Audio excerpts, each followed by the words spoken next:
Hello students, myself Vijay Shiva from Retail Senior Secondary School Dharwad.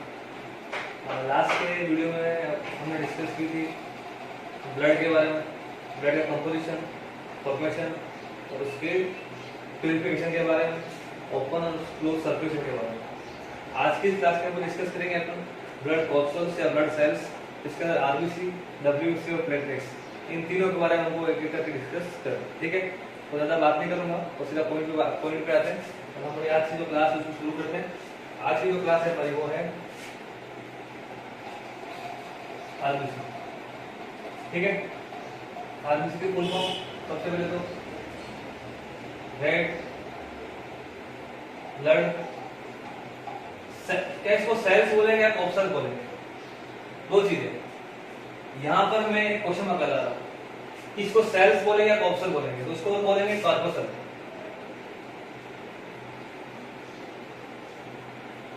कॉर्पस्यूल्स क्यों बोलेंगे? Because जो RBC होती है जब वो मैच्योर होती है, जब उसका फॉर्मेशन कंप्लीट हो जाता है, तो उसके अंदर जो न्यूक्लियस है, न्यूक्लियस क्या हो जाता है? एब्सेंट। समझ जाते हैं। जब आरबीसी इनिशियल स्टेज पे होती है तो उसके अंदर न्यूक्लियस प्रेजेंट होता है। इनिशियल स्टेज पे आरबीसी के अंदर न्यूक्लियस प्रेजेंट होता है, लेकिन जैसे आरबीसी मैच्योर होती है, फॉर्मेशन उसका कंप्लीट हो जाता है, तो उसके अंदर न्यूक्लियस क्या हो जाता है? एब्सेंट। और न्यूक्लियस एब्सेंट होने से इसके अंदर सेल डिवीजन नहीं हो पाता। इसके अंदर सेल डिवीजन नहीं हो पाता। सेल डिवीजन नहीं हो पाता, इससे इसको सेल नहीं बोल के क्या बोलते हैं? इसको कॉर्पस्यूल। पहली बात मैंने ध्यान रखी कि आरबीसी का नाम क्या है? Red blood corpuscle. कुछ लोग सेल्स बोलते हैं, कुछ लोग कॉर्पस्यूल बोलते हैं, लेकिन एक्चुअली में कॉर्पस्यूल है। क्यों है? रीजन देखते हैं। आरबीसी जब मेजर होती है तो उसके फॉर्मेशन कंप्लीट होने के बाद इसके अंदर जो न्यूक्लियस होता है वो एब्सेंट हो जाता है। जब इनिशियल स्टेज पे होती है तब तो न्यूक्लियस होता है, लेकिन जैसे आरबीसी जब फॉर्मेशन कंप्लीट होता है तो उसके अंदर न्यूक्लियस क्या हो जाता है? एब्सेंट हो जाता है। न्यूक्लियस एब्सेंट हो गया जिसकी वजह से इसके अंदर क्या नहीं होता? सेल डिवीजन नहीं हो पाता। सेल डिवीजन नहीं हो पाता तो इसके अंदर सेल फॉर्मेशन नहीं हो पाएगा, सेल ऑर्गेनेल नहीं आएंगे, इसलिए इसको सेल ना बोलकर क्या बोलते हैं? इसको कॉर्पस्यूल। तो आरबीसी को क्या बोलते हैं? Red blood corpuscle, not cell. ठीक है, इसके बाद आरबीसी के बारे में बहुत कुछ पढ़ना है कि आरबीसी क्या है, क्या होती है, कैसे होती है, किस तरह का इसका काम है, सारी बातें डिस्कस करनी है वन बाय वन। ठीक है, तो आरबीसी की मैं बात करूं, आरबीसी का कलर कैसा होता है? नाम से पता चलता है रेड। क्यों है? बातें करेंगे बना के। इसके अंदर पिगमेंट होते हैं, पिगमेंट, यस, पिगमेंट अवेलेबल है। मैं बोलूं अगर पानी है, उस पानी के अंदर मैंने रेड कलर की कोई भी रेड कलर डाल दिया या ब्लू कलर डाल दिया तो पानी का रंग कैसा हो जाएगा? वाटर का रंग ब्लू हो जाएगा। क्यों? क्योंकि मैंने इसमें क्या डाल दिया? पिगमेंट डाल दिया। तो इसके अंदर पिगमेंट अवेलेबल है, वर्णक, जिसको हिंदी में बोलते हैं वर्णक, वर्ण देने वाला, रंग देने वाला। इसके अंदर पिगमेंट अवेलेबल है, इसका कलर रेड हो गया। और कौन सा पिगमेंट है, किस तरह से, वो मैं आपको बताने वाला हूं जस्ट। उसके बाद आरबीसी कहां होती है, कहां नहीं होती? तो आरबीसी पाई जाती है vertebrates and mammals. Vertebrates and mammals, vertebrates मतलब जो रीढ़ की हड्डी वाले, जिनके अंदर रीढ़ की हड्डी होती है, कशेरुक, और मैमल्स मतलब क्या? स्तनधारी। तो इनके अंदर में डिफरेंस क्या है कि इनकी जो आरबीसी होती है, इनकी आरबीसी के अंदर न्यूक्लियस होता है। ठीक है, और मैमल्स जो होते हैं उनकी आरबीसी के अंदर न्यूक्लियस इज नॉट प्रेजेंट। बात समझ में आई? आरबीसी कहां पाई जाती है? वर्टिब्रेट्स और मैमल्स। मैमल्स के अंदर जो आरबीसी होती है, जब मैच्योर हो जाती है तो उनके अंदर न्यूक्लियस क्या हो जाता है? गायब हो जाता है। और वर्टिब्रेट्स के अंदर, मैमल्स के अंदर क्या होता है? जब आरबीसी मैच्योर हो जाती है तो न्यूक्लियस क्या हो जाता है? गायब। फॉर एग्जांपल ह्यूमंस, हमारे का मतलब क्या होना है? ह्यूमंस। बात समझ में? ठीक है, एक और चीज देखते हैं, यहाँ पर थोड़ी सी आगे डिस्कस करते हैं, इतना नोट डाउन करते जाइए आप साथ साथ। आरबीसी का कलर हो गया, आरबीसी का पिगमेंट हो गया। अब आरबीसी की बात करते हैं अपन नंबर्स। किसकी बात करते हैं? आरबीसी के नंबर्स के बारे में। आरबीसी का नंबर होता है कितने होते हैं बॉडी के अंदर, तो 45 लाख टू 55 लाख पर mm3, ये इनका नंबर रेंज नंबर है। आरबीसी का दूसरा नाम क्या है, very important question, very very important question. एक क्वेश्चन पूछता है आरबीसी का दूसरा नाम क्या है, इरेथ्रोसाइट्स। इसको अच्छे से आप लिख लें इसको कि आरबीसी का दूसरा नाम क्या है, अदर नेम, इसको आरबीसी बोलते हैं, इसका दूसरा नाम क्या है इसका, इरेथ्रोसाइट्स। ठीक है, आरबीसी को डिस्कवर किसने किया था, ल्यूवेन और आरबीसी को डिस्कवर किसने किया था, ल्यूवेन हॉक ने डिस्कवर किया था। बात समझ में आई, इसको नोट डाउन कर लो अच्छे से और आगे बात करते हैं इसके बारे में।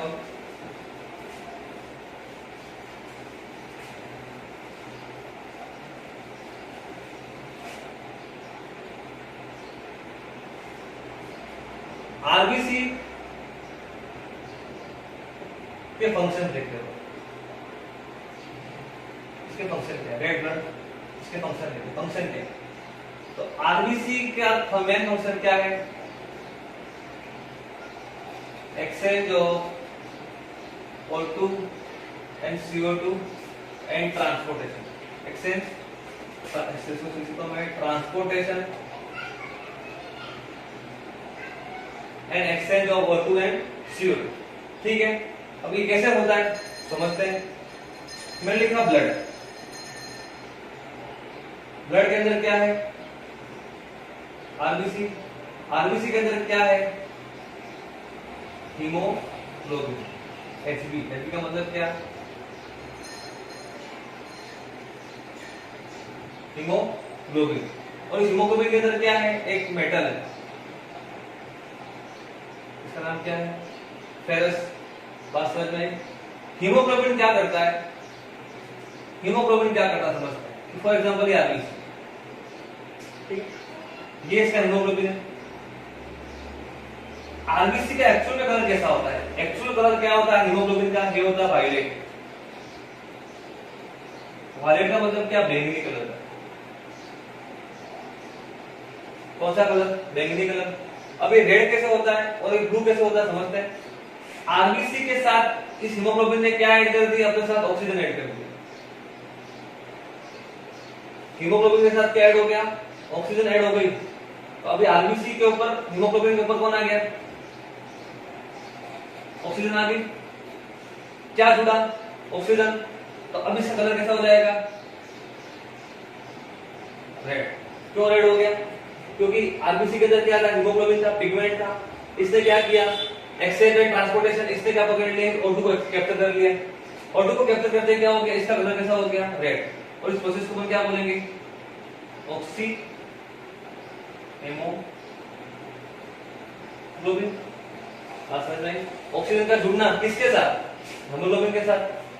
नेक्स्ट केस, इस आरबीसी के ऊपर क्या, हीमोग्लोबिन, और इसके साथ वो क्या जुड़ गया, CO2। अब इसका कलर कैसा हो जाएगा, अब यहाँ पे क्या आ गया, CO2 आ गया। अब इसका कलर कैसा हो जाएगा, ब्लू। इसका कलर कैसा हो गया, ब्लू। अब इसके ऊपर से क्या हट गया, ऑक्सीजन हट गया, तो इसको मैं क्या बोलूंगा, डी ऑक्सी हीमोग्लोबिन। इसको मैं क्या बोलूंगा, डी ऑक्सी हीमोग्लोबिन। तो आपको बड़ी सी बात समझ नहीं है, आरबीसी का मेन फंक्शन क्या है, ट्रांसपोर्टेशन, एक्सचेंज ऑफ गैसेस। कैसे करती है, तो ब्लड के अंदर क्या है, आरबीसी, आरबीसी के अंदर हीमोग्लोबिन है, हीमोग्लोबिन के अंदर क्या है, समझते हैं। हीमोग्लोबिन आरबीसी के अंदर है, जैसे इसके साथ क्या जुड़ा, ऑक्सीजन जुड़ा, इसका कलर क्या हो गया, रेड। और प्रोसेस कौन सी कहलाई, ऑक्सीहीमोग्लोबिन। जैसे इसके साथ क्या जुड़ा, CO2, ऑक्सीजन हट गया, इसका कलर कैसा हो गया, ब्लू। प्रोसेस कौन सी कहलाई, डीऑक्सीहीमोग्लोबिन। और आरबीसी का एक्चुअल कलर कैसा है, आरबीसी का एक्चुअल कलर क्या है, वायलेट। कौन सा कलर, वास्तव में ये आपको नोट डाउन करना अच्छे से। ये इंपॉर्टेंट फंक्शन है इसका, वेरी वेरी इंपॉर्टेंट फंक्शन है। ट्रांसपोर्टेशन एक्सचेंज ऑफ गैसेस कैसे होती है मैंने आपको बता चुका। हाँ, एक और चीज कि ये प्रोसेस होती कहां पर है, तो ये प्रोसेस होती है लंग्स के अंदर, और लंग्स के अंदर भी कहां पर, एल्वेली किसके अंदर होती है? एल्वेली पुपिका के अंदर, एल्वेलिस के अंदर ये सारी प्रोसेस होती है। अभी एल्वेलिस क्या है? तो जैसे मैं आपको रेस्पिरेशन से पढ़ाऊंगा, लंग्स पढ़ाऊंगा, तब आपको समझाऊंगा कि ये होता कैसे। आप तो इतना ध्यान रखें अभी कि ट्रांसपोर्टेशन एक्सटर्नल केसेस कौन करता है? आरबीसी करती है। कैसे होती है? तो इस हीमोग्लोबिन की वजह से होता है सारा काम। और हीमोग्लोबिन एक्चुअली कलर कैसा होता है? वायलेट नहीं। वेरी इंपॉर्टेंट क्वेश्चन है, बात समझ में? ठीक है, अब आगे हम डिस्कस करते हैं इसके बारे में।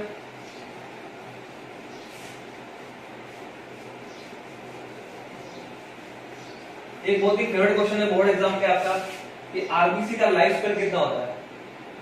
आरबीसी का लाइफ स्पैन कितना होता है? कितना होता है? 120 डेज।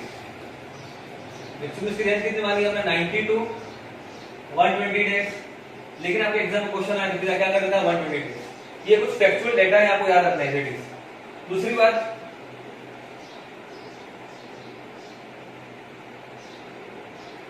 आरबीसी एक एक्सेप्शन है, जैसे मैंने बोला मैमल्स के अंदर न्यूक्लियस एब्सेंट होता है, वास्तव में। लेकिन एक दो एग्जांपल ऐसे हैं जो एक्सेप्शन ऐसे हैं, एक्सेप्शन जिनके आरबीसी के अंदर क्या होता है? न्यूक्लियस प्रेजेंट होता है। तो एग्जांपल तो एक्सेप्शन कौन से? एक तो है कैमल, तो दूसरा है लामा। कैमल और लामा दो ऐसे एक्सेप्शन है जिनके अंदर आरबीसी जो मैच्योर आरबीसी हो जाती है, उस मैच्योर आरबीसी के अंदर न्यूक्लियस क्या होता है? प्रेजेंट होता है। मैमल्स के अंदर, किसकी बात कर रहा हूं मैं? मैमल्स, हमारे स्तनधारियों के अंदर एक्चुअली में तो नहीं होती है, एब्सेंट होती है। लेकिन एक्सेप्शन कौन है? कैमल और लामा, जिनके अंदर क्या होता है? इनकी आरबीसी के अंदर न्यूक्लियस क्या होता है? प्रेजेंट होता है। बात समझ में आई? ठीक है, इसको भी नोट डाउन करो अच्छे से।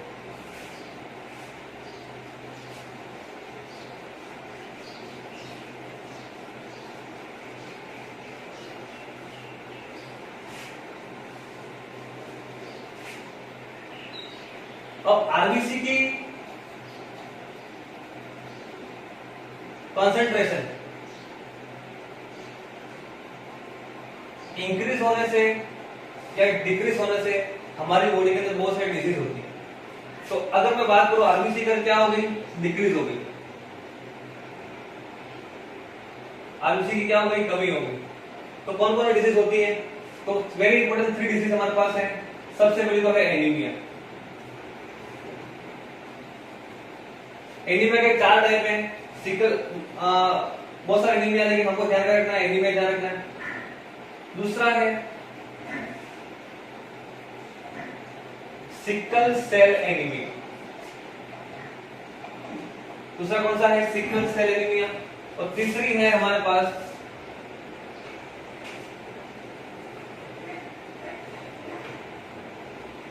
थैलेसीमिया। कौन सी बीमारी? थैलेसीमिया। एनीमिया क्या होता है? तो आरबीसी के अंदर क्या है? हीमोग्लोबिन है। और हीमोग्लोबिन के अंदर क्या है? Ferrous, iron. इसको तो क्या बोलते हैं? इसको मैं क्या बोल सकता? आयरन बोल सकता हूं। तो इस आयरन की क्या हो जाती है? डिफिशियंसी। आयरन की क्या हो जाती है? आयरन की डिफिशियंसी हो जाती है, जिसकी वजह से क्या हो जाता है? एनीमिया। एनीमिया ऐसा डिसीज है, बीमारी है क्या? नहीं, एनीमिया क्या है? एक स्टेज है। इसको मैं बीमारी का नाम नहीं दे सकता। ये क्या है? स्टेज है, एक डिफिशियंसी डिसीज है जो किसी खाने पीने की चीज की कमी से होती है, बीमारी नहीं है। बीमारी अगर होती है तो लंबे समय तक चलती है। लेकिन अगर उसको आप आयरन वाली टैबलेट ले लोगे, फोलिक एसिड फॉर एग्जांपल, आपने फोलिक एसिड ले ली, नारियल पानी पी गए, आप पपीता के छिलके खा गए, पाइनएप्पल खा गए, तो इन सब से क्या हो जाएगा? आपकी बॉडी के अंदर वापस आयरन आ जाएगा, आरबीसी हीमोग्लोबिन बढ़ जाएगा, आरबीसी का कंसंट्रेशन बढ़ जाएगा, जिसकी वजह से आपका एनीमिया क्या हो जाएगा? दूर हो जाएगा। ठीक है, तो ये डिफिशियंसी डिसीज, कौन सी डिसीज है ये? Deficiency disease. दूसरा कौन सा? Sickle cell anaemia. Sickle cell anaemia क्या होता है? आरबीसी जो होती है उसका शेप कैसा होता है? इसका शेप होता है कुछ इस तरह से। इसका शेप होता है बायो कॉनकेव। ठीक है, ये किसके अंदर होता है? वर्टिब्रेट्स के अंदर। और बाई कॉन्वेक्स किसके अंदर होता है? मैमल्स के अंदर। ठीक है, अब सिकल सेल एनीमिया के अंदर क्या होता है, समझना ध्यान से, कि ये मान लो अगर शेप ऐसा है, फॉर एग्जांपल मेरे पास शेप ऐसा है आरबीसी का, इस बीमारी के अंदर क्या होता है, ये आरबीसी ऐसे हो जाती है।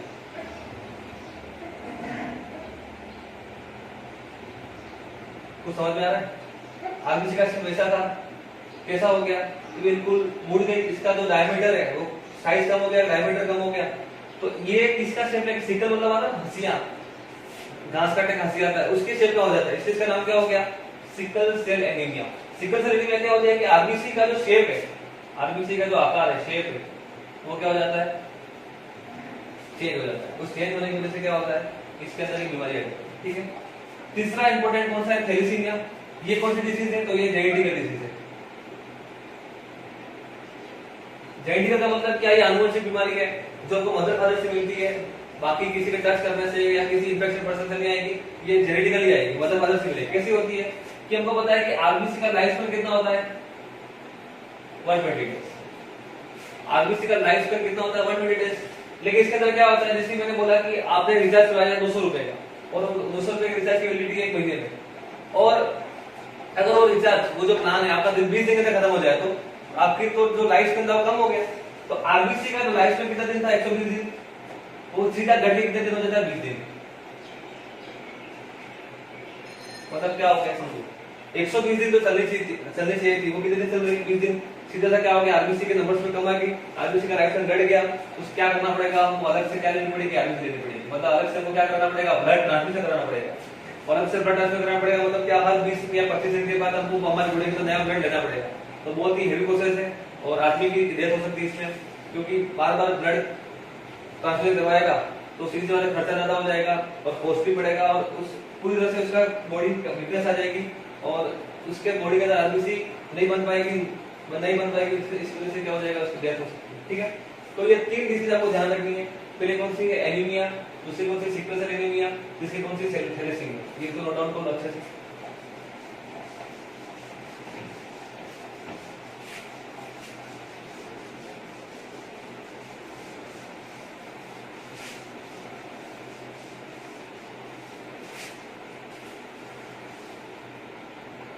तीसरा पॉइंट, आरबीसी जो होती है, ये ब्लड का पूरे जितने भी सेल्स है, कॉर्पस उसका 99% है। मैंने आपको बताया था कि प्लाज्मा 55% है, और ब्लड कॉर्पस कितने परसेंट है, 45। उस 45 के अंदर 99% कौन है, आरबीसी। ठीक है, सबसे ज्यादा परसेंट इसका है आरबीसी का, और सबसे स्मॉल कौन सी है, सबसे स्मॉल भी कौन है, आरबीसी। तो सबसे ज्यादा परसेंटेज भी किसका है, कॉर्पस के अंदर आरबीसी का है, और सबसे कम भी कौन सी है, सबसे छोटी भी कौन सी है, आरबीसी। ठीक है, एक और इंपॉर्टेंट फैक्ट कि यहां पर हम हाइट पे जा रहे हैं, फॉर एग्जांपल हम माउंटेन क्लाइंबिंग कर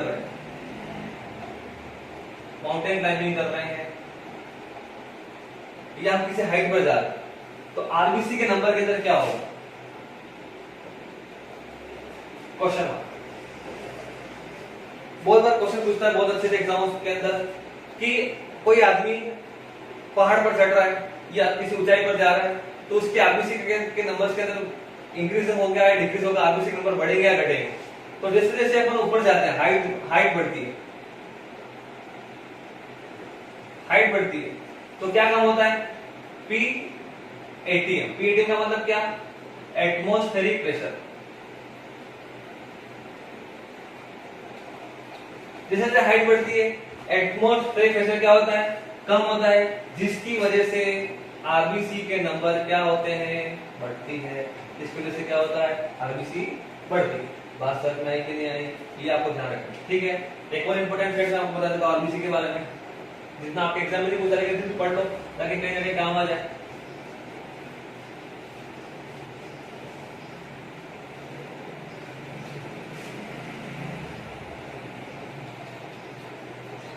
आरबीसी के अंदर जो हीमोग्लोबिन है वो कितना होता है, तो ये होता है 12 से लेकर 14 ml mg पर dl पर 100 ml, इसकी रेंज होती है, इसकी हीमोग्लोबिन। ठीक है, आरबीसी अगर फुल जाती है, आरबीसी अगर क्या हो जाएगी, कॉन्ट्रैक्ट, अगर आरबीसी क्या हो गई, कॉन्ट्रैक्ट हो गई, सिकुड़ गई, तो आरबीसी कॉन्ट्रैक्ट में वो क्या बोलते हैं, क्रीडेशन, क्या बोलते हैं, क्या बोलते हैं, क्रीडेशन। आरबीसी अगर फूल गई, आरबीसी का क्या हो गया, इन्फ्लेमेशन हो गया, आरबीसी सूज गई, इसको बोलेंगे पॉलीसाइथीमिया। क्या बोलेंगे, पॉलीसाइथी। ठीक है, तो ये कुछ बातें आपको ध्यान रखनी है आरबीसी के बारे में। तो आपका आरबीसी का सारा फंक्शन यहाँ पे क्या हो गया, कंप्लीट हो गया। आरबीसी के बारे में जितनी सारी बातें थी उतनी मैंने कर दी। ठीक है, अब एक और चीज आरबीसी के बारे में ध्यान रखनी है आपको कि जितने भी एंटीजन है, जितने भी एंटीजन है वो सब किसके सरफेस पे पाए जाते हैं, आरबीसी के सरफेस। आरबीसी के सरफेस पे पाए जाते हैं एंटीजन क्या होते हैं, तो ये होते हैं ग्लाइकोप्रोटीन। क्या होते हैं, ग्लाइकोप्रोटीन होते हैं, जो कहां पर पाए जाते हैं, आरबीसी के सरफेस पे। फॉर एग्जांपल आरबीसी, तो आरबीसी के सरफेस पे बहुत सारे अलग अलग टाइप के क्या हो जाते हैं, प्रोटीन्स पाए जाते हैं, जिनको अपन क्या बोलते हैं, एंटी भाई। तो आपका आरबीसी का जितना भी जितनी सारी कहानी थी वो मैं यहाँ पे डिस्कस कर चुका हूँ। इसके बाद में कोई बात रह जाती है तो आप मुझे बता देना, सर लेके बता देना। ठीक है, आरबीसी हो गया। अब हम बात करेंगे किसके बारे में बात करेंगे, डब्ल्यूबीसी के बारे में। ठीक है।